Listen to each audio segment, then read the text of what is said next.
క్రైస్తవ జీవితంలో బలిపీఠము అనేది చాలా ప్రాధాన్యం. బలిపీఠం కట్టడం అంటే రాళ్లను పోగు చేయటం కాదు.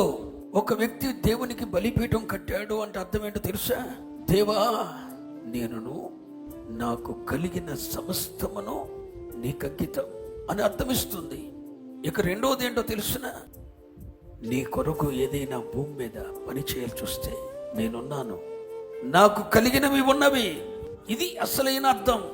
తనకు ప్రత్యక్షమైన చోట ఆ మోరే దగ్గర అబ్రహాము ఒక బలిపీఠం కట్టాడు. అంటే అర్థం ఏంటి? భూమి మీద నేను నీ కొరకున్నాను, నేను నాకు కలిగినవన్నీ నీవి అంటూ అబ్రహాము తనను తన జీవితాన్ని ఆ మోరే దగ్గర బలిపీఠం కట్టి సమర్పించుకున్నాడు.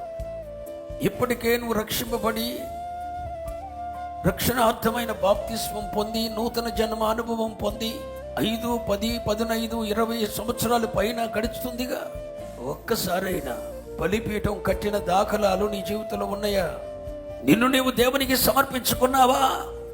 నేను నీకు అంకితమయ్యా, నేను నాకు కలిగిన సమస్తము నీకు అంకితం అంటూ ఏ రోజైనా బలిపీఠం కట్టి ఆయనకు అర్పితం చేసావా? నీ కొరకు భూమి మీద నేను ఒకనున్నాను అని ఎప్పుడైనా దేవుడు నిన్ను కలుసుకునే విధంగా నిన్ను నీవు దేవునికి అర్పించుకుంటూ నీ కలిగిన సమస్తాన్ని ఆయనకు అంకితమని చెబుతూ పరమ తండ్రి అయిన దేవుడు నిన్ను కలుసుకునే విధంగా ఎప్పుడైనా నువ్వు బలిపీఠం కట్టగలిగావా?